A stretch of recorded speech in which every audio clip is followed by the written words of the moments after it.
How you doing there? Welcome back to Babble on Talmud. Today we're studying Daf Pei, Daf 85 of Masechta Zevachim. Friends, okay. I have divided Daf 85, Daf Pei, into three sections. The first two sections require more effort. Let's say they're harder. Whatever, we got to work through them a bit more. That's basically the first. That'll get us basically till Pei Amud Beis. Pei Amud Beis is a little bit less demanding, but we're gonna have to work through Pei Amud Aleph.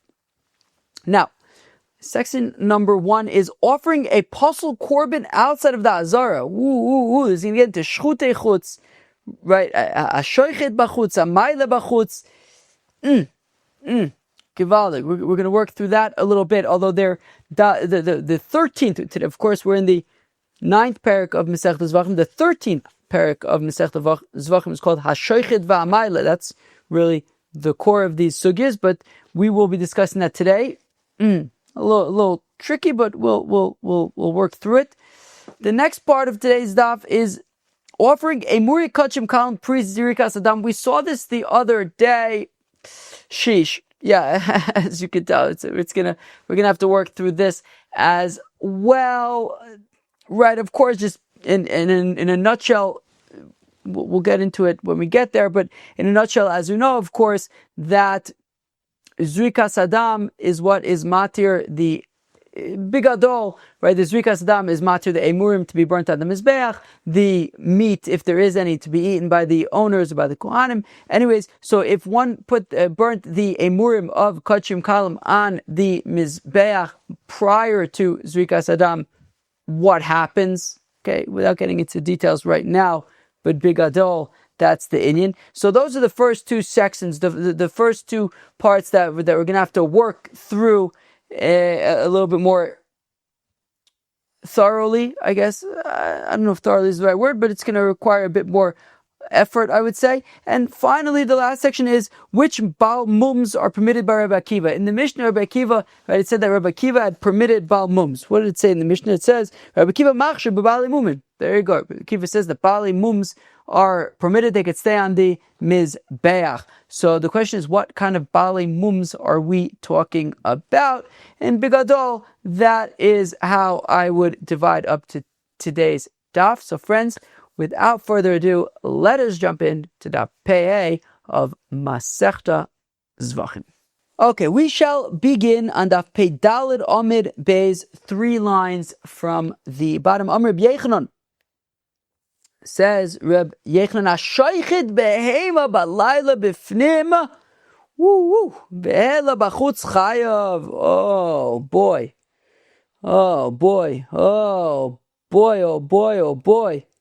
Oh boy. Oh boy. No, but I told I told you it was going to require some effort. I haven't even explained anything yet, and I'm already okay. Oh boy. Okay. Okay. Okay.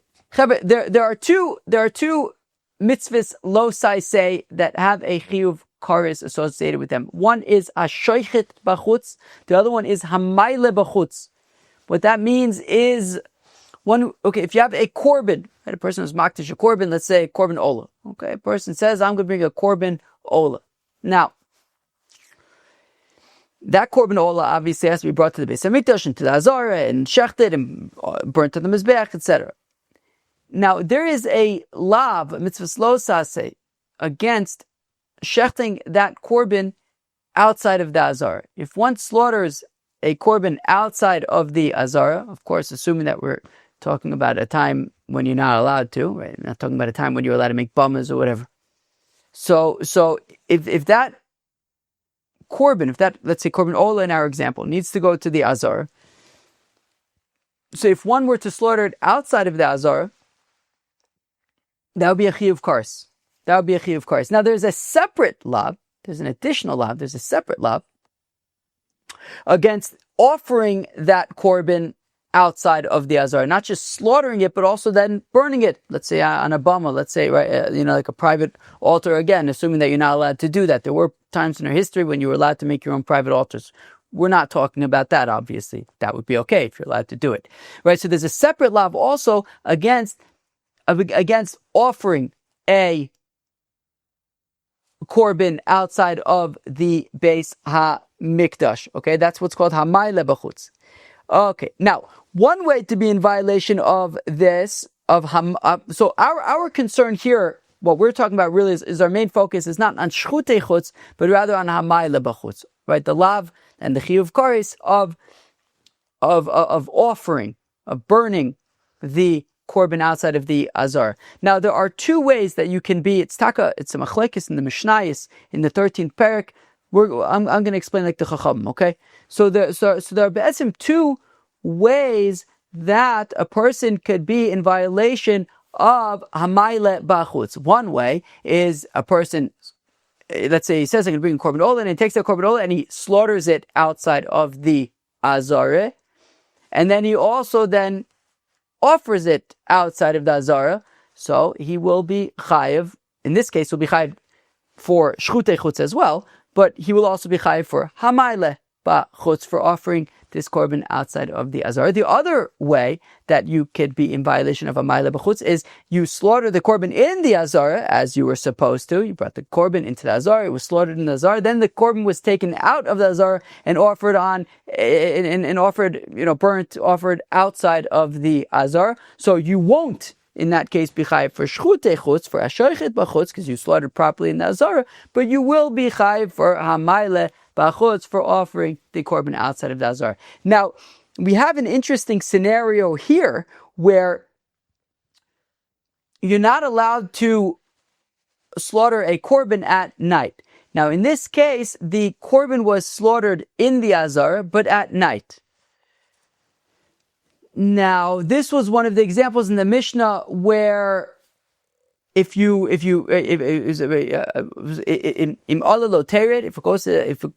on the mizbech, it's burning on the mizbech, you leave it there, okay? Now, Rabbi Yehuda had said that you would take it down, but anyways, the Gemara says that if a person slaughters a korbin in the azarah, but at night, and then takes it outside of the azarah and offers it outside of the azarah, he will be chayav for hamayla b'chutz. Will be chayav for hamayla b'chutz. And the Gemara says because it shouldn't be any less significant, less severe than slaughtering it outside of the azarah altogether, right? Because we said one of the scenarios where we'd be chayav for hamayla b'chutz is if you slaughter the korbin outside of the azarah and then offer it as well outside of the azarah, you'll be chayav for hamayla b'chutz. In that case, so says the Gemara, if you're chayav for hamayla b'chutz in that case where you slaughter the korbin entirely outside of the azarah, certainly then you will be chayav when it's slaughtered in the azarah, it's where it's supposed to be slaughtered, but you did it at night. Okay. If you slaughter it outside of the azarah, you have no business whatsoever slaughtering a korbin outside of the azarah.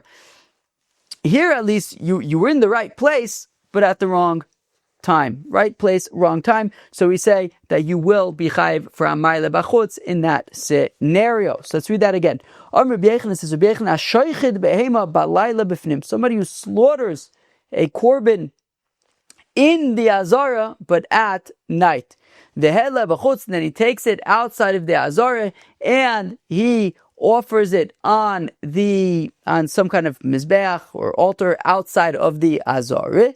Chayav, he's going to be chayav for hamayla b'chutz lotei pchusa, because that should be no less severe, no less significant than mishoichet b'chutz umayla b'chutz, than slaughtering a korbin entirely outside of the azarah and offering it outside of the azarah, where you're chayav for hamayla b'chutz. So certainly then in this case where it was slaughtered in the azarah, albeit at night, you will be chayav for hamayla b'chutz.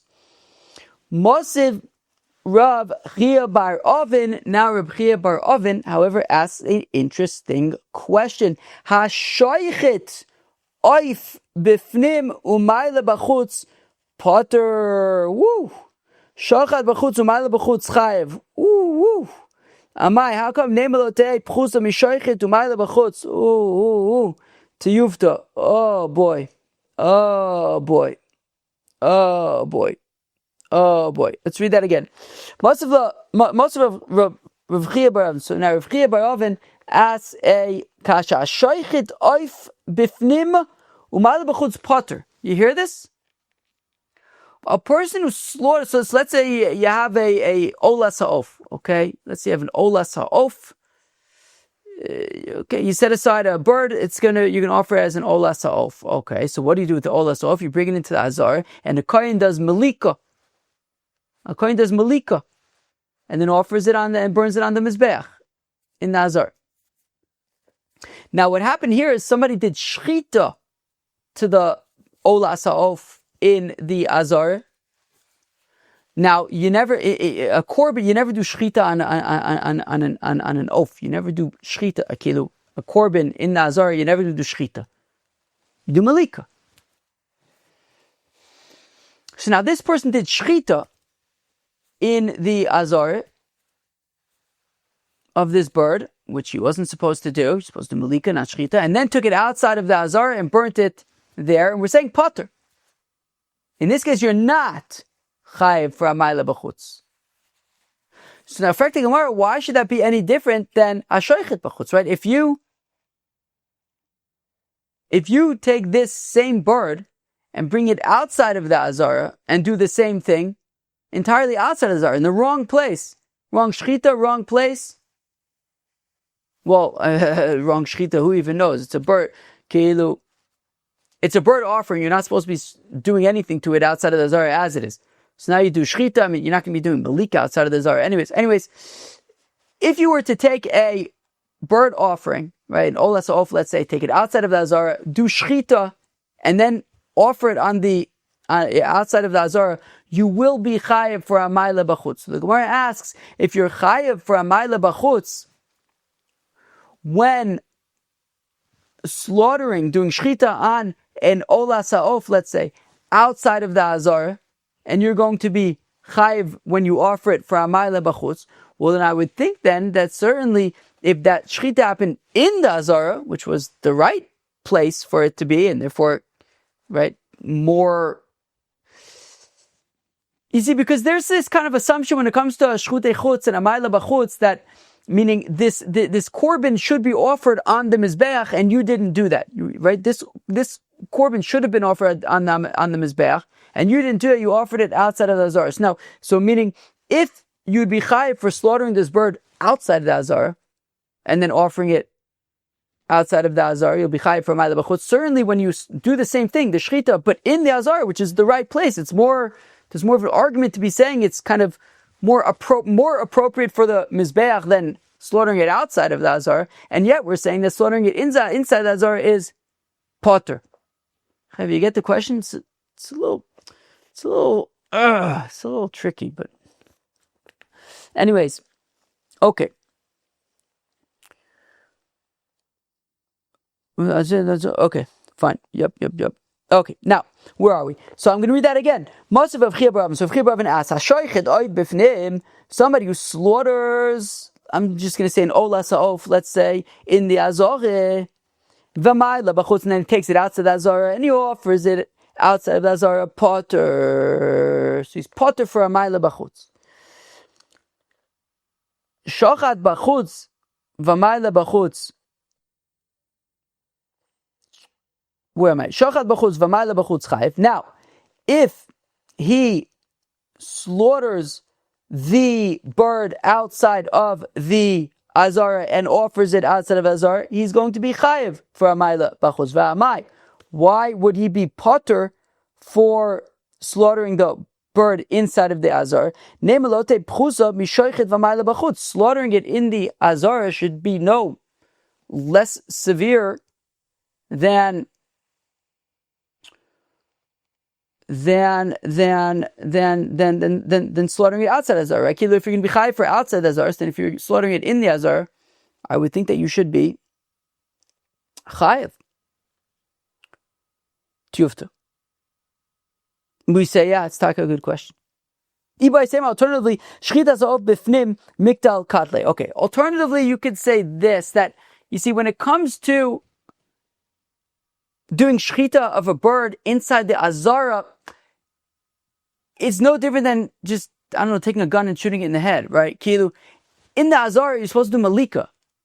Shchita is not recognized, right? There's a million ways to kill a bird or an animal or something, but the Torah recognizes one way to do it, right? Depending on, if you're talking about like slaughtering a sheep, whatever, for dinner, so the Torah recognizes one way. If you want to eat a sheep for dinner, you take a knife and you do shchita. You can't shoot it in the head. You can't use a bat and beat it to death. There's a million ways to kill a animal, but the Torah recognizes one way. Any other way than what you're allowed to do is simply not recognized. It's no different than beating it with a bat or something like that. And therefore, if the only shchita that's recognized in the azarah is malika, so shchita is even though shchita works for dinner, in the azarah it's no different than shooting it in the head with a gun. And therefore, because it's completely disconnected from any korbin related stuff, so therefore it is, if you then take it outside and offer it on the mizbech, you're not going to be chayiv for amayle b'chutz. Okay, sheesh. Okay, so that was the first section of offering a pasul korbin outside of the azarah. The main kind of takeaway and connection to our Mishnah was that if you slaughter a korbin, an animal, in the azarah at night, and then you burn it outside, you offer it then outside of the azarah, you will be chayiv for amayle b'chutz, even though you offered it even though it was slaughtered at night. Okay. And now we move on to the next section of today's daf, offering emurei, kodashim, kalim, pre-zerikas hadam. I think let's jump into it, and we'll discuss more of the details of this. So Amar Ula says Ula, and we saw this the other day. Where did we see this? On Daf Pei Gimel, 2 days ago. Says Ula, emurei kodashim kalim, the emurim of a kodashim kalim, shehelon lifnei zerikas damon, that were put on the mizbeach prior to zerikas hadam, lo yerdu, leave them on the mizbeach, naisu lachmu shel mizbeach, they become the bread of the altar. Okay, so now, as I kind of briefly mentioned in the introduction, you see, wow. Okay,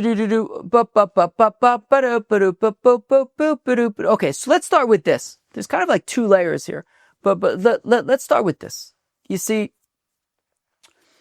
we've learned already in the past, right? I think in the context of, probably it came up in the context of pigul, right? Achi karvu matirav, right? And we talked about like different things being matir, other things, right? And there were like certain examples of like things that just like weren't matir anything, like blood is not matir, and it is a matir. It's not matir itself. Anyways, we had said that zerikas hadam matirs the emurim to be burnt on the mizbeach.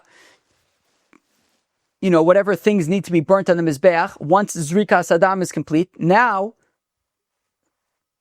whatever needs to be burnt on the mizbeach is now allowed to be burnt on the mizbeach, not prior to zerikas hadam. Also, if let's say it's a korbin shlom that can be eaten by the kohanim, be eaten by the owners, the meat is only mutter to be eaten by whoever can eat it post zerikas hadam. So zerikas hadam is what's matir, the emurim to be burnt on the mizbeach, the meat to be eaten by whoever can eat it, so long as the blood has not yet been zerikas hadam.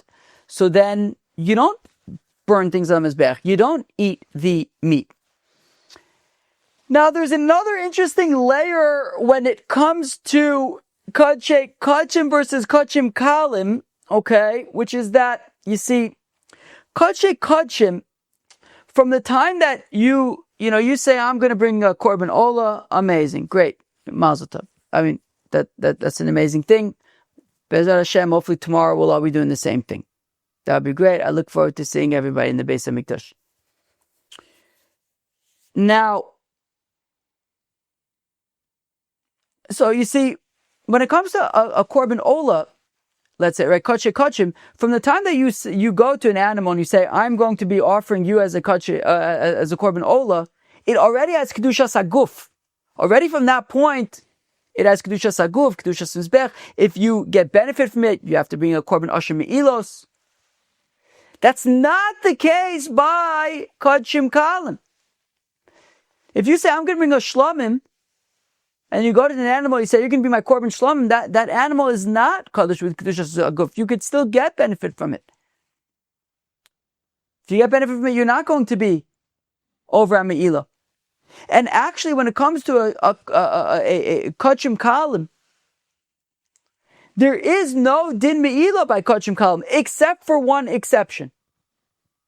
And that is, that let's say a korbin shlomim, after the zerikas hadam, at that point, the emurim, the parts of the animal that are going to be burnt on the mizbech, only at that point, post zerikas hadam, do the emurim become kadosh with kedushas haguf, and if you get benefit from them, there's a din me'ilah. After zerikas hadam, there's kind of there's like two levels of what's interesting about this scenario. One is that you need zerikas hadam in all korbanos is matir the emurim to now be burnt on the mizbech. And in this case, you didn't yet do zerikas hadam, so the emurim weren't yet matir to be put on the mizbech. But what's even more interesting in this case is because we're talking about kodashim kalim, which means that since the zerikas hadam was not yet done yet, the emurim aren't even yet kadosh kedushas haguf. You're putting something on the mizbech that isn't even kadosh with kedushas mizbech. So there's like two levels of what's interesting about the fact that you're putting the emurim of a kodashim kalim on the mizbeach before zerikas hadam. Now, again, Amar Ula says emurei kodashim kalim, that the emurim of a kodashim kalim, the part of, let's say, a shlamim, let's say, that is going to be burnt on the mizbeach, shehelon lifnei zerikas hadam, and that was put on the mizbeach prior to zerikas hadam, lo yerdu, leave them there. Naisu lachmosh mizbeach, they become the bread of the altar. Leave them on the altar. Reb Zeri says, Afanam Tanina, we actually have a raya for this in our Mishnah, says Reb Zeri. Reb Zeri says, if we look at our Mishnah, we could find the raya for this. What's the raya from our Mishnah? Shenishbach dama, v'shatza dama chutz liklayim. That our Mishnah says that what are some examples? What are two of the examples of korbanos that can remain on top of the altar? A korbin that was put on the altar, and it's a korbin where all the blood spilled on the floor. I think yesterday, the day before, I was wondering if shenishbach, at what point nishbach hadam, right? What did it fall directly on the floor? In which case you can't even collect it and use it. Whereas we said if it fell out of a klisharis. Anyways, it seems in this case where the nishbach hadam and it was lost. Okay, the blood was lost, or that the blood was taken outside of the azarah, so it became pasul. So we want to say so if the blood was lost, right? Nishbach hadam was spilled out, it's unusable. Or it was taken out of the azarah. So clearly you're not going to be doing any zerikas hadam. And we're saying that any korbin that was put on the mizbeach and its blood was basically not zerikas hadam, right? It was nishbach damo, yatsa damo chutz la'azarah. And we're saying that the korbin can stay there. No. So if we assume that this is if we assume that this is talking about all korbanos, kodashim kalim, kodashim kalim. So here we have a raya that if you have kodashim kalim, that there was no zerikas hadam, they could stay on the mizbeach. Again, Amar B'zer says, we have a raya for this in our Mishnah. The Mishnah says that if you have a korbin that its blood was spilled out, and therefore there was no zerikas hadam, or its blood went out of the azarah, in which case also it's possible you're not going to be doing any zerikas hadam, and we're saying that you can leave it on top of the mizbeach. Umahosam de'im ba lizrok ein lo lizrok. And what's even more interesting about our Mishnah is that you see in our Mishnah there isn't even a possibility of zrikas hadam, because the blood spilled on the floor, right? And then let's say it spilled directly on the floor. Let's say even so you can't even, right? We had learned earlier in the Masechta that if you did Kabbalah Sadam on a klisharis and it spilled out of the klisharis, you can collect it. But if it spills directly on the floor, forget it. You can't use it. So there's no, right, or if the blood left the azarah, so it's pasul. So there's no even possibility of zrikas hadam, and still we're saying you can leave it on the mizbeach. Certainly, therefore, in Ula's case, where simply the emurim were put on the mizbeach out of order before the zrikas hadam, but there still is dam to be zrikas hadam, certainly then that would be acceptable. In our case, even when there's no possibility of zrikas hadam, we say you can leave it on the mizbeach. Again, also in our Mishnah, the im ba lizrok ein lo lizrok, even if you wanted to do zrikas hadam, there's no dam to be zrikas hadam. Amart im alu lo yerdu, and we're saying leave the korbin on the mizbeach. Hacha the im ba lizrok zorek, in Ula's case, where when the if he comes to do zrikas hadam, there is still the possibility of zrikas hadam. Lo kol shekain, certainly then what Ula is saying would be corroborated from our Mishnah, which is that the emurei of the kodashim kalim should be able to remain on the mizbeach even if you haven't yet done zrikas hadam. So the Gemara says, we don't necessarily have a raya from our Mishnah. How come? Tirgama akodshe kodashim. Well, when our Mishnah is talking about nishbach dama and shiatza dama chutz leklayim, that's by kodashim, not by kodashim kalim. Or rather, you can even say our Mishnah is talking about kodashim. Our Mishnah is not talking about kodashim kalim. So therefore, there's no raya from our Mishnah that if kodashim kalim there was no zrikas hadam, all good. No, our Mishnah is only talking about kodashim. I read Pesach, the kodashim kalimu, but frag the Gemara that now this isn't in our Mishnah, but there was we saw a brisa yesterday, and in the brisa it had mentioned Pesach that was nishchita shelo lishma. Also, you can leave it on the mizbeach. So now. So it seems like in the scenarios of things that can be left, korbanos that can be left on the mizbeach, we are mentioning Pesach. Pesach is kodashim kalim. So apparently, we are even talking about kodashim kalim with regard to these pasul korbanos that can stay on the mizbeach. Tirgama b'shelo lishman. No. When we're talking about Pesach, we're talking about Pesach specifically for the halacha that was taught about Korban Pesach, which is that if it was slaughtered Shalol Lishma, which, as we know from the first Mishnah, Masechta Zevachim, Korban Pesach, that's slaughtered Shalol Lishma is pasul. And we're saying, okay, it can stay on the Mizbeach. So specifically with the halacha of Shalol Lishma, that's what's shaykh to Korban Pesach, but that's it. Everything else in the Mishnah would not be shaykh to Korban Pesach. The rest of the Mishnah is talking about kodashim. So now the Gemara says, Tnan, v'chulen she'alu chayin negabe mizbeach yerdu, ashchutin lo yerdu. Ma'alav loshna kodashim kodashim loshna kodashim kalim.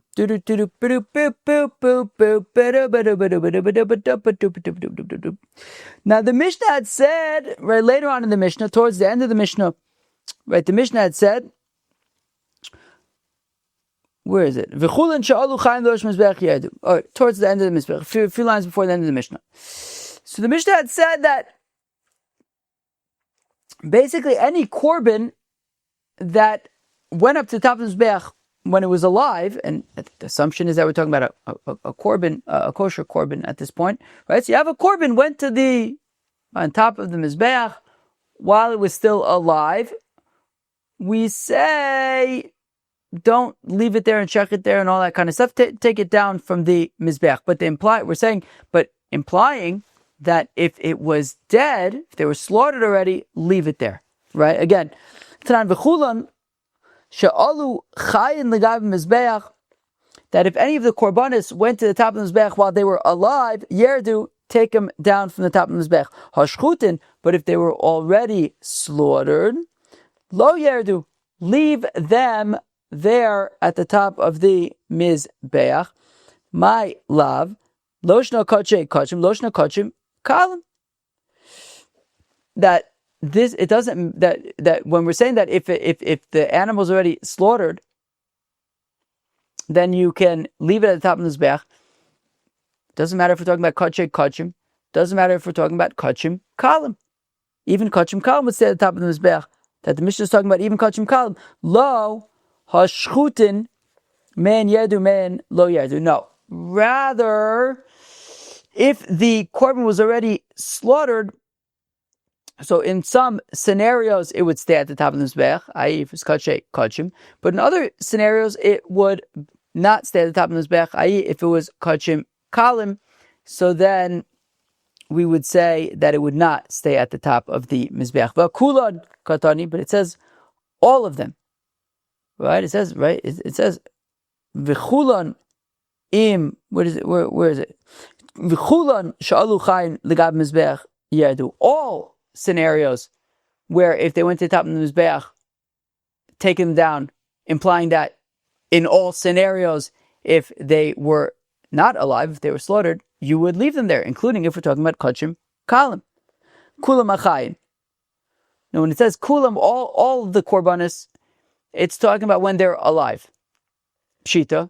I mean, obviously, when they are alive, you would, all of the korbanos, if they're alive, you would take them down. Now, there's sort of something inherent in the pshita, which is meaning that there's a reason for why it's obvious, and the rationale is, well, because any korbin, and we're assuming that we're talking about kosher korbanos, let's say an ola, a shlom, whatever, well, okay, fine. Yeah, even a shlom, because we're saying all korbanos, right? So any korbin that goes to the top of the mizbeach, obviously, if it's alive, take it down, because you'll slaughter it and then just bring it right back up. Kilu, there's no reason not to take it down. Take it down, shecht it, and then bring it back up to the top of the mizbeach. Kilu, if there was some scenario where once you took it down from the mizbeach, you would be unable to now bring it back onto the mizbeach, so we say, okay, fine, leave it on top of the mizbeach. Once it's already here, leave it. But an animal that's alive and is kosher, so yeah, of course, take it down from the mizbeach, slaughter, and then bring it up after you've already slaughtered it.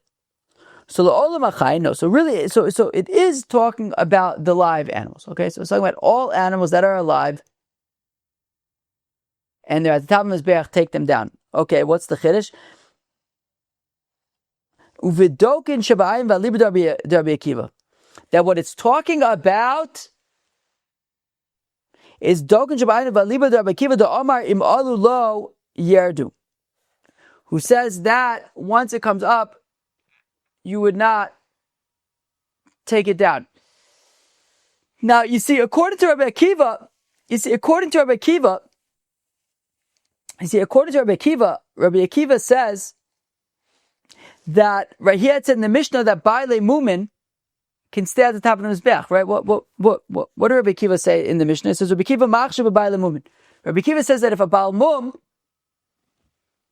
that if the meat of a Baal Mum was at the top of the Mizbeach, so you can leave it there. And we're going to learn Taka on Pei Amud Beis, on the second Amud of today's Daf, that when Rabbi Akiva is machshav b'balei mumin, he's talking about doken shabayin, a cataract. He's talking about a cataract in the eye. So basically, here's the thing, friends. So when it's talking about chayin, right, all these animals that when they're alive, so you take them down, and you're saying it's obvious. What it's specifically referring to, this animal that's alive that you take down, is specifically talking about an animal that has a cataract. And it's specifically according to Rabbi Akiva, who says that an animal that has a cataract and was slaughtered and its meat went on the top of the Mizbeach, Rabbi Akiva says you can leave it there, but nonetheless, if it was alive, you would still take it down. And even though you wouldn't be able to bring it back up, right? You wouldn't be able to slaughter it and then bring it back to the top of the Mizbeach. Right? Because it has a mum. Rabbi Akiva says, look, if it was put on the top of the Mizbeach, so b'diavad, you can leave it there. But the chiddush is that an animal that has a cataract and it's already at the top of the Mizbeach, still you take it down. But if it was already slaughtered, then you can leave it at the top of the Mizbeach. But that's what it's talking about when it's talking about the Vekulan Shalu LaMizbeach Chayin, take it down. It's talking about an animal that has a cataract. It's not to imply that all korbanis that are slaughtered you leave at the top of the mizbeach, including kodashim, kalim. No. It's not talking about. It's specifically talking about an animal that has a cataract. When it's alive, you take it down. But if it's already slaughtered, you can leave it at the top. This is specifically as a cataract, according to Rabbi Akiva. Sheesh. I told you, we're going to have to work through the first amud of today's daf. Woo.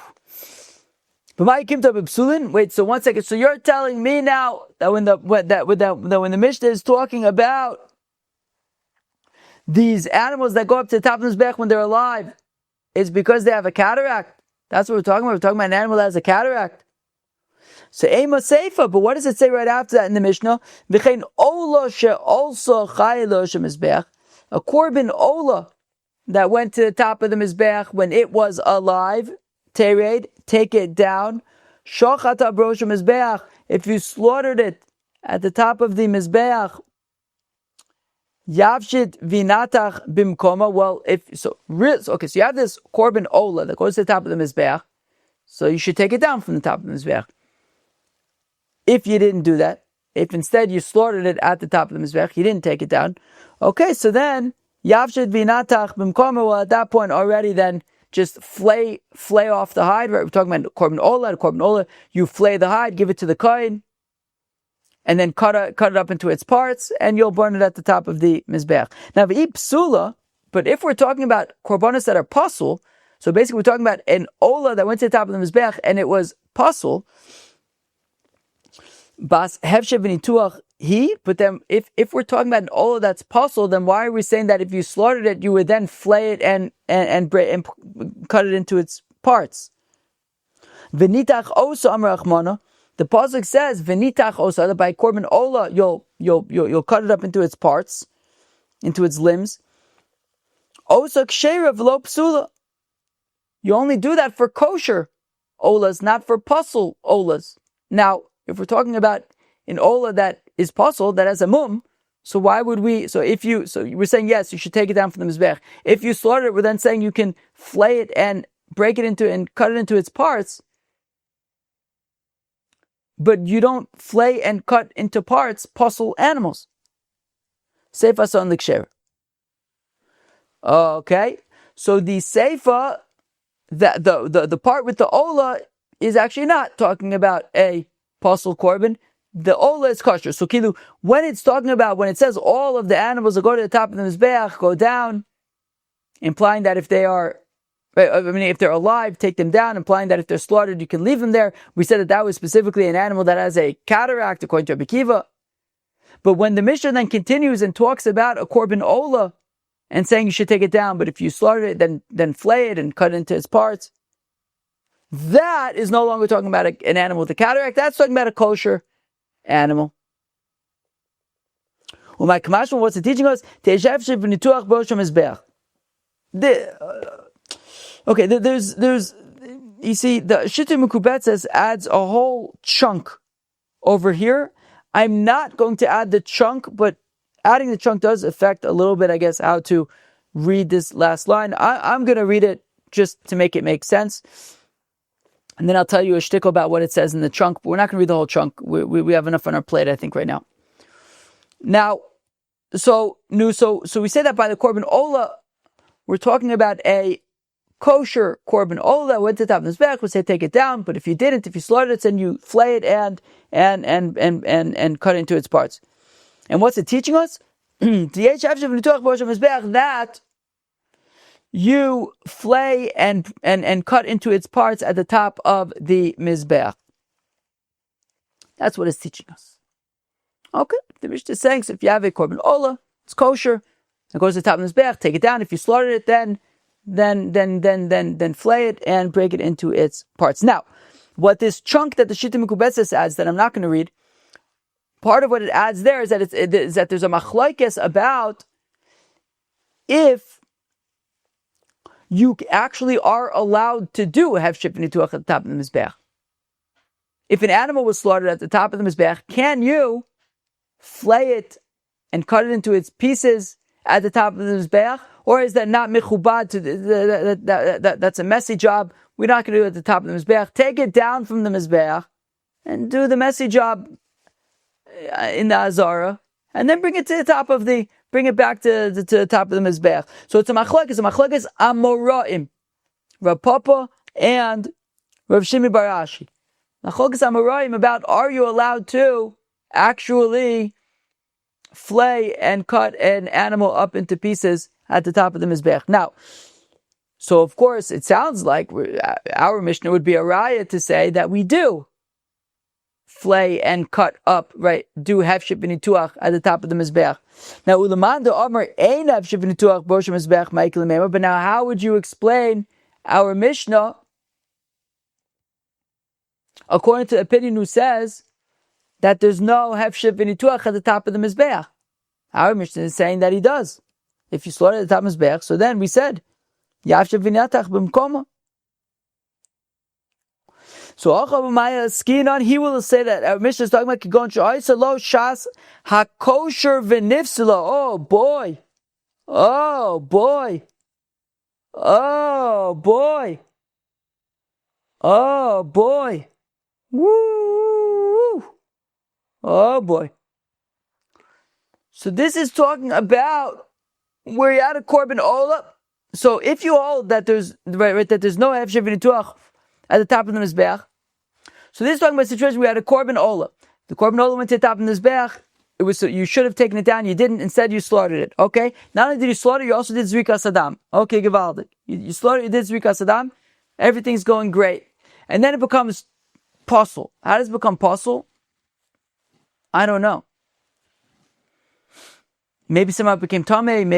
Maybe there was some.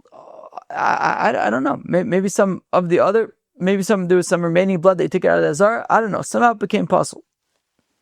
Okay, so now what happens? So shasa kosher. So it was kosher for a second, right? There was this ola at the top of the mizbech. You slaughtered it, and you did zerikas hadam.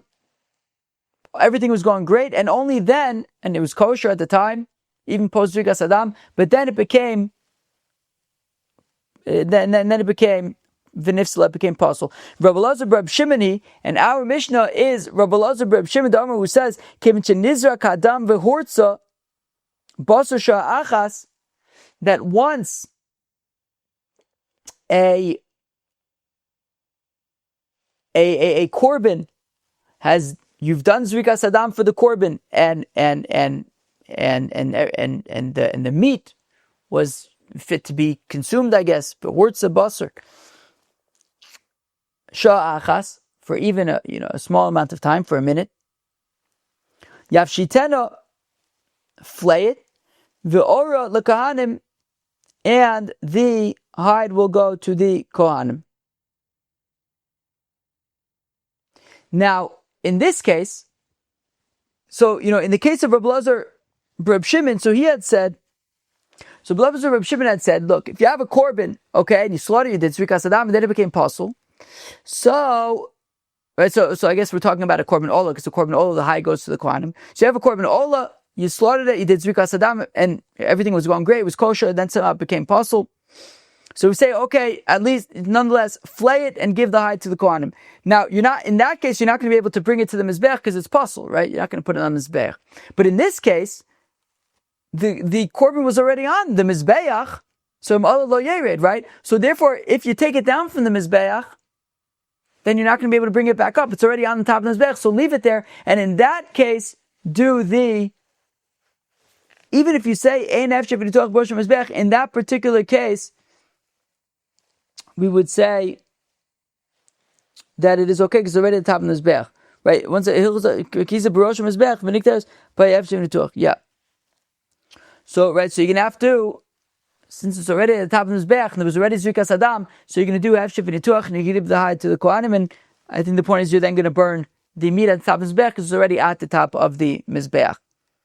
So even if you say that normally you wouldn't, so I guess if you're of the opinion, if you're the Amora who says that there's no hefshev v'nituach at the top of the mizbeach, how would you explain our Mishnah? Our Mishnah is specifically according to it's specifically the opinion of Rabbi Elazar Reb Shimon.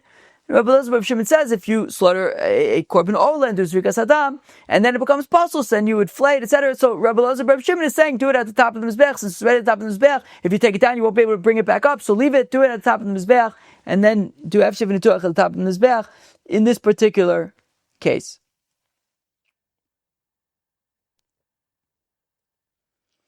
Okay, veladikatone ketzad oset. But we have a tosefta.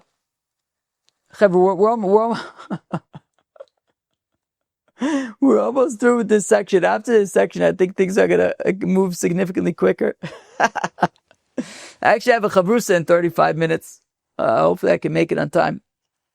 Oh boy. Now there's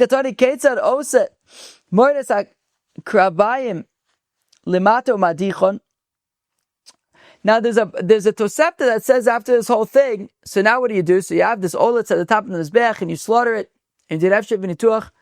You then take the innards, the intestines, right? The intestines, and inside the intestines there's some very unpleasant stuff inside the intestines. So morid es hakarbayim limata, you take it down to the bottom, umadichon, and you wash them there. Okay, now again we have a different text that I'm going to read. I'll tell you when I'm back in a second. The psula. Now, if we're talking about a korbin that is pasul, michi nachta sulo salka. The thing is, if we're talking about where you have this korbin at the top of the mizbeach and then it became pasul. One second.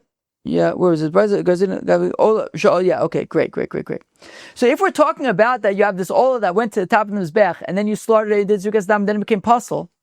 The thing is, we have this tosefta that right after that it says that you take the intestines and you take them down, that you actually take down from the mizbeach in order to wash them out, right? Because you don't want to burn the intestines with all the disgusting stuff inside the intestines, so you're going to take it down to wash it. But if we're talking about that the oil at the top of the mizbeach became pasul, well, the whole point of doing hefshev v'nituach, we were saying, is because once you take it down from the mizbeach, you won't be able to bring it back up. So why would you then take down the intestines in order to wash them? You won't be able to bring them back up. So okay, but still, what do you want us to do? We have no choice but to bring it down to wash it, because what, we're just going to burn the intestines with all of the disgusting contents of the intestines? That's mid-digestion in there? There's a pasuk in Malachi that says, try offering this to your governor. See if he's going to appreciate that. Try offering intestines full of partially digested food. See how much he appreciates that. Of course you have to take down the intestines in order to wash them. So what we're saying is, yeah, obviously you're not going to burn them, but madicha normally, what would be the point of washing them? If we're saying that the oil is pasul, so once you take down the intestines to wash them, you won't be able to bring them back up. So what's the point of washing them? You're not bringing them back up anyways. So why don't we wash them? And then if there's, we'll have we'll just leave them around. And if some kohen doesn't realize what he's doing and he just sees intestines, he says, oh, well, there's some intestines, let me bring it to the top of the mizbeach. Well, at least they'll be washed and, we'll benefit from the accident. But how could we be saying, oh yeah, well, let's just wash the intestines so that just in case a kohen does the wrong thing by accident and takes the intestines up to the mizbeach, well, everything will work out great. What do you mean? Why are we setting up that kohen to do something he's not supposed to do?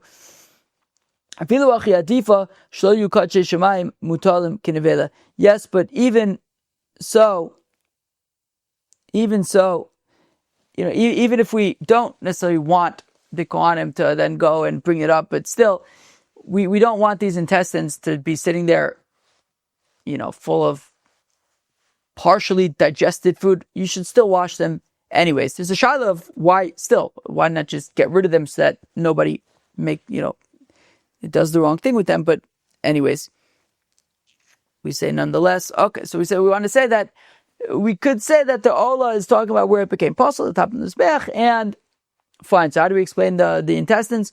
Well, because you gotta clean them out anyways, and you don't want to leave them full of their partially digested contents. Okay. Okay. First of all, I think we are done now with up until now, this stuff has been pretty demanding. How long has this stuff been so far? Let's see, what are we up to? No? Okay, it's probably about 50 minutes right now already. So it's probably going to be an hour daf. Honestly, Masechta Zevachim, hour dafs aren't such a chiddush anymore, which is insane. I think that there are more hour 15-minute plus dafs in Zevachim possibly than in all of the other Masechtas that we've learned together combined. Possibly. Anyways, but just to bring ourselves back to center over here, what the heck just happened? What happened was, Ula had said that the emurim of kodashim kalim that were put on the mizbeach before zerikas hadam can stay there. Okay, that was Ula's statement. Reb Zeri had said we can even prove that from our Mishnah, because our Mishnah says that if the blood spills out, you can still keep the korbin there. And we want to say that our Mishnah is even talking about kodashim kalim, but we then got into this whole thing. We said, no, our Mishnah is not talking about kodashim kalim. Our Mishnah is talking about kodashim, and then that got into all sorts of questions. We got into the korbin pesach, we got into all the animals that are alive. We said, no, it's only talking about according to R Akiva, and then we got into the Ola, and then we got into the, breaking it up at the top of the Mizbech, etc. But that all came from the fact that we wanted to try to bring a raya, a support for Ula, to say that our Mishnah is also saying that the emurim of kodashim kalim that were put on the Mizbeach prior to zerikas hadam can stay there, but we didn't actually succeed in doing that. Okay, now I think that the Gemara should be able to move a little bit smoother. Let's see.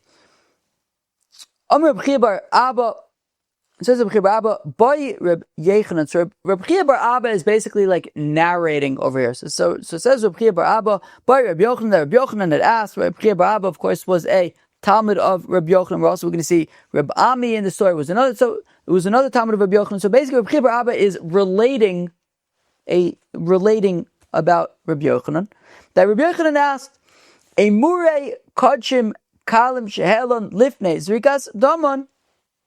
So if we have the emurim of a kodashim kalim that were put on the mizbeach prior to zerikas hadam, yerdu olo yerdu, do they have to be taken down or not? Can they stay on the mizbeach or not? Amalei Reb Ami. So Reb Ami said. So Reb Chiya bar Abba relates that Reb Ami said to Reb Yochanan, "V'tibai lach me'ila." Why don't you ask about me'ila? Now we had explained earlier, friends, how when it comes to kodashim kalim, when you go to an animal and say you're going to be a korbin shlamim, for example, it is not kadosh kedushas haguf. And the only point at which any part of a kodashim kalim becomes kadosh with kedushas haguf is only post zerikas hadam. The emurim then become kadosh kedushas haguf. That's it. Now, Reb Ami says to Reb Yechanan, "V'tibai lach me'ila." Why don't you ask about me'ila? That is there me'ila for the emurim at this point. Amar le me'ila lo kamibayili. And Rabbi Yochanan says, no. Obviously, there's no me'ila. There was no zerikas hadam. Only post zerikas hadam is there any din me'ila by the emurim. If we haven't done yet zerikas hadam, of course there's no me'ila. The zrika hu dikava lu b'me'ila. The zerikas hadam is what creates a status of kedushas haguf and a chiyuv me'ilah for the emurim. And since there was no zerikas hadam, obviously there's no din me'ilah for these emurim. Kikami bayili, but what I am asking about is yirida. Should we take him down? Ufashit lo yerdu vein by me'ilah. And Rabbi Yochanan says, in the end, Rabbi Chia bar Abba relates that Rabbi Yochanan concluded that that you leave the emurim on the mizbeach, like Ula had said, and there is no din me'ilah since there was no zerikas hadam yet. Rav Nachman bar Yitzchak Masni Achi. Rav Nachman bar Yitzchak teaches like this. Rabbi Chia bar Abba by Rabbi Yochanan. Rabbi Chia bar Abba said that Rabbi Yochanan asked emurei kodashim kalim shalom l'fnei zerikas damon, that the emurim of kodashim kalim that were put in the mizbeach before zerikas adam yesh by milah o lo. In this, the way that Rav Nachman bar Yitzchak relates it, Rabbi Yochanan was asking actually about me'ilah. Would there be a din me'ilah for these emurim? Rabbi says to Rabbi Yochanan v'tibai lach yirida. Why don't you ask about, can these emurim remain on the mizbeach or not? Amalei yirida lo kamibaya li. And Rabbi Yochanan says, no, I don't actually have any questions about that. They become the bread of the altar, i.e. they, of course, can stay on the altar. What I am curious about is, me'ilah, is there a din me'ilah? Ufashit achi lo yerdu ve'im ka me'ilah. And in the end, Rabbi Yochanan concluded that they can remain on the mizbeach and there is no din me'ilah. Like we had said before, there was no zerikas hadam yet, and therefore there's no din me'ilah. And now, for the third and final section of today's daf. The truth is there are some kind of other sections, but I thought this was kind of like the third, arguably noteworthy, let's call it, section, even though it's all noteworthy. Ve'elu lo aya pasul v'chuli. Rabbi Yochanan says, Rabbi Akiva el. Oh wait, so the third section is which bal mums are permitted by Rabbi Akiva. So Rabbi Akiva had said in the Mishnah that Rabbi Shiva machshir b'bal mum, that the animal that's a bal mum that is put on the top of his mizbeach, right after it's slaughtered, you can leave it there. So now says Rabbi Yochanan, when Rabbi Akiva says that bal mums can stay on top of mizbeach, it's not all bal mums. A cataract. Hoyil v'ksherim be'ofis. Since when it comes to birds, a cataract in a bird is kosher. It's not a problem for a bird. And therefore we're saying, look, a cataract on an animal is a problem. But Kiva does not argue that. Yeah, a cataract on a bird, no, a cataract on an animal is a problem, sure. Now the thing is, but a cataract on a bird is not a problem. And what Rabbi Kiva is saying is that since a cataract on a bird is not a problem, there's like a precedent to say, at least in the context of a bird, that a cataract is not a problem. So by an animal, we would of course say, don't offer it on the mizbeach. But if you already did, the question is now, do you take it down? We're saying, look, Rabbi Kiva says, look, we're talking about a cataract. A cataract is a particular kind of mum that isn't a global mum. By birds, it's actually kosher. We're saying, you know what? Even by the animal, if you already put it on the mizbeach, leave it there. So because it's kosher by birds, that's why Rabbi Akiva says you can simply just leave the animal there if the animal is a cataract. Now that is, however, if the right, so Rashi explains it nicely, but that is so long as at the time that the animal was set aside to be a korbin, it didn't yet have a cataract. Let's look at Rashi for a second. If you find the Rashi, Vushakad Makdation as Muman, it's like 10 lines into the thin lines of Rashi. Shechala alein kedushas mizbeach kodem. You see that? You see, if at the time that the animal was set aside to be a korbin, it didn't yet have a cataract, that means that at the time that the animal was set aside to be a korbin, it had kedushas hamizbeach. At the time it was set aside, at least assuming that it's kodashim. Aval kodem muman lakdation, but if at the time that the animal was set aside to be a korbin, it already had a cataract, it already had a mum, well then lo hayu kodashim mizbeach mimeyen ve'en mizbeach mikachin. Well then it never had kedushas hamizbeach, because at the time that it was set aside, it already had a cataract. Well then when it's put on top of the mizbeach is not mekadosh, it doesn't stay it wouldn't stay there. But says Rabbi Akiva, we're saying about Rabbi Akiva that if the animal at the time that it was set aside to be a korbin was healthy and did not have a cataract, and then later it got a cataract, well then since at the time that it was set aside it had kedushas haguf, the mizbeach is mekadosh it and you can leave it there.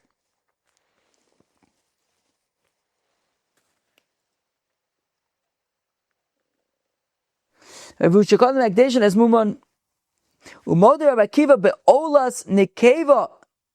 The Kikad Muma like Desha Damya, and Rabbi Akiva admits that when it says that when it comes to in olas nekeva chevra, just like we talked the other day about how we know 3 months into learning Masechta Zevachim that just like we know that a korbin chatas is a kispa v'sira is female, we also know that a korbin ola is male. It could be a male sheep, a male goat, a male cow. But a korbin ola is male. So Rabbi Akiva would say that if you would set aside a female animal to be an ola, also it's basically it was female before, it was female at the time that you had that you were makdish the animal, and therefore there was never going to be any kedushas hamizbeach, and also you would take it down. Right? It's the equivalent of when we're talking about a mum, that if the mum preceded, if it already had a mum at the time that you were makdish the animal, so here also, in terms of being a nekeva for an ola, it was already a nekeva at the time that you set aside the animal, it would not have kedushas mizbech, and even if it went on top of mizbech, you would take it down if we're talking about a female ola. Rabbi Yirmiyah asks, yesh nirva be'ofis or a nirva be'ofis? Rabbi Yirmiyah asks, is there a concept of nirva when it comes to ofis? When it comes to ofis, would a bird that is nirva?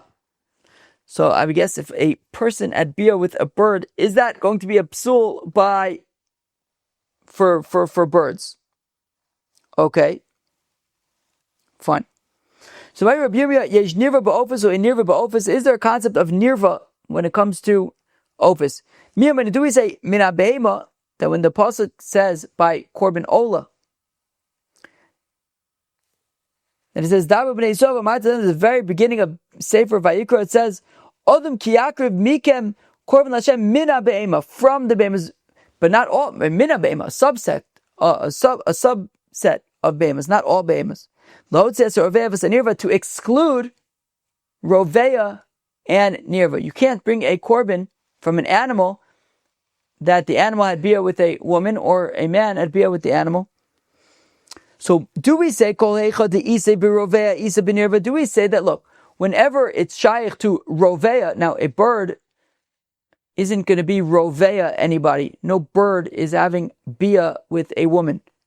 So do we say that since it's not shaykh for a bird to have bia with a woman, so benirva, right? So isa benirva. So do we say that when it's shaykh for an animal to have bia with a woman, so then we'll say that it's also pasul if a man had bia with the animal. Now, when it comes to a bird, no bird is having bia with a woman, so therefore do we say that there's no concept of nirva by birds? Since there's no concept of roveya by birds, so also the concept of nirva is also not going to be pasul by birds. So kolecha de leisa b'roveya, leisa b'nirva. So whenever there's no roveya, so there's no nirva. Or do we say, look, at the end of the day, an avera was done with this bird, and it's pasul. Amar Rabba says, Rabba Tashma Kamanir, Rabbi Akiva machshir bebaile mumin.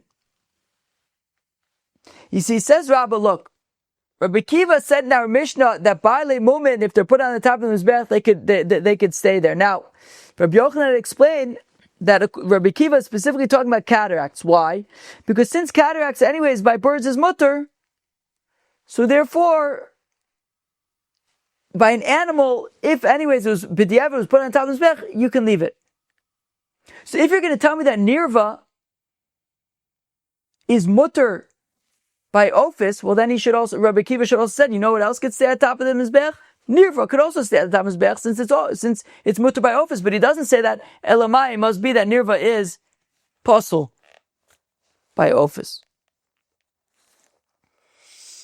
And so again, Rabbi says, Rabbi Tashma, Rabbi Akiva Machshir b'Baile Mumin. There, Rabbi Akiva says that Baile Mumin can stay at the top of the Mizbeach if they were put there. And we said that was talking about cataracts. Vim Isa, if Nirva is mutter by office, so Nachshir Nami b'Nirva, we should also say that Rabbi Akiva should also say that Nirva could stay at the top of his Mizbeach, however kosher b'office, since it's mutter by office, but he doesn't say that Nirva could stay at the top of his Mizbeach, Shma Mina, so therefore it must be that Nirva is also by office. Rav Nachman by Yitzchak says,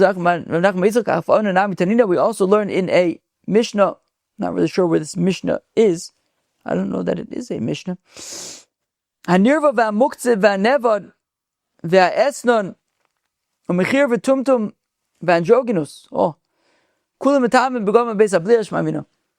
That when it comes to a bird that was a nirva or set aside for it to be avodah zarah or worshipped as avodah zarah, or was payment for a harlot or for a dog, or the bird is a tumtum or an androgynous, unclear its gender. All of these are metame begadol beis abliya, i.e., if you eat them, you will be tame. And we see that nirva is listed with all of those other, I guess, usual suspects like muksa and nevad and esnan. So clearly, nirva is pasul and shmamina. So again, we see that nirva is pasul. Remember Rav Chanina's Kana from the end of the first parak of Masechta Psachim, all that Tuma and Tara stuff. Anyways, Rav Chanina's Kana had said that his father would remove Bali Mumim from the Mizbeach. My Kamasman, what's he telling us? Well, maybe he's just giving a Maisa. Maisas are important, right? Usually we say Maisa Rav. Right? There's that concept, right? If you can give an actual story about something that happened, it means, wow, okay, clearly that's Lamaisa. Alternatively, my doche kilachar, what does it mean that he would remove them from the Mizbeach? Kilachar yad, in like a backhand's way, as Rashi says, ve'moridin derech bizayon ve'b'farasya. Right? You wouldn't just take stuff off the Mizbeach publicly in a degrading way. Rather, in kind of a subtle, backhanded way, if there was a Ba'amum, he would remove it from the Mizbeach. The Mishnah had said that just like we gave examples of things that if they were already at the top of the Mizbeach, just leave them there. Well, also the opposite is true. If they made their way down from the Mizbeach, also don't put them back on top of the Mizbeach. Leave them there. Or Ula says that when we say if they came off the Mizbeach, don't put them back on top.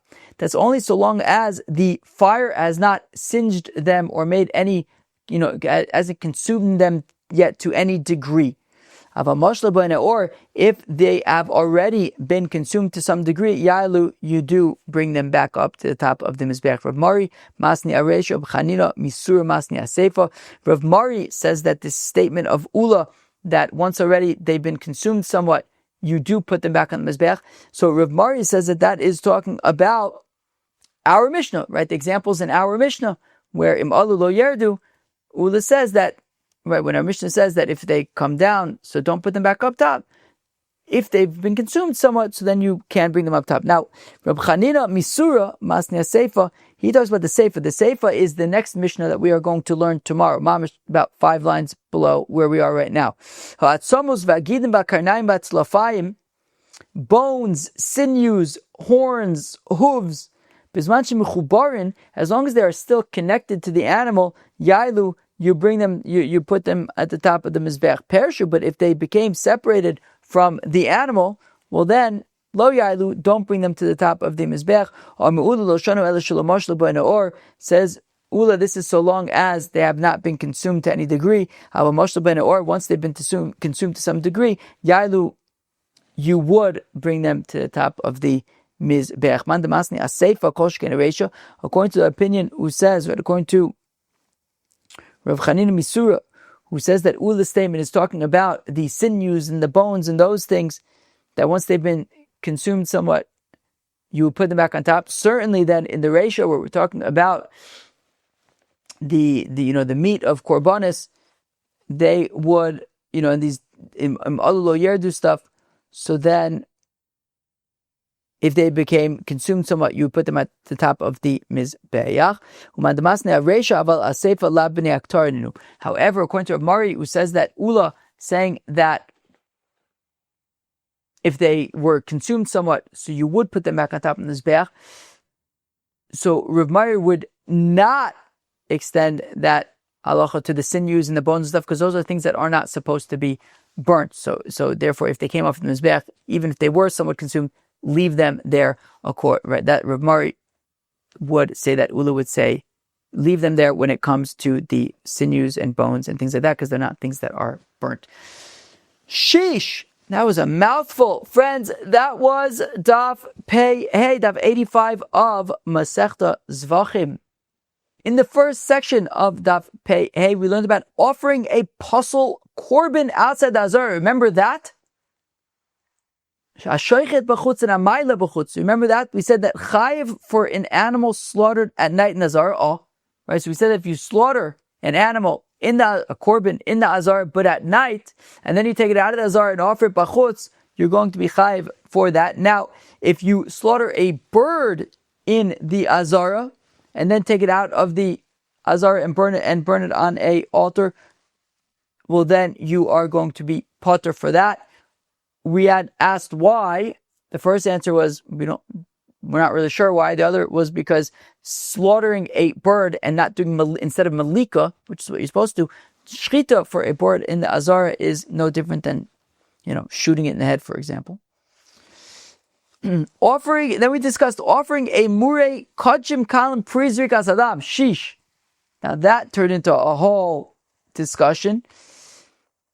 So we said you can keep. So in the end, we said these emurim of the kodashim kalim. So of course, generally, the emurim of the kodashim kalim would only go on the mizbeach and would only be bechlal kadosh with kedusha saguf and shaykh tamila and all those things only after zerikas hadam. In the scenario where the emurei were put on the mizbeach before zerikas hadam, so we say in the end of the day, you can keep them on the mizbeach. The mizbeach it becomes the lechem shom mizbeach, and there's also no din me'ilah because there hasn't yet been zerikas hadam, so there's not yet going to be din me'ilah. There's no kedusha saguf yet. And then we discuss which bao mums are permitted by R Akiva. The answer is cataracts. They're not exactly permitted by R Akiva. They're permitted to stay on the mizbeach if they're already put there. That is cataracts. We then asked what about nirva? We said no, not nirva, because the thing is cataracts are mutter by birds. Nirva is not mutter by birds. Cheva, I think we will hold it here. That was Daf Pei of Masechta Zevachim. Cheva, I hope you enjoyed. I will catch you tomorrow. Cheers.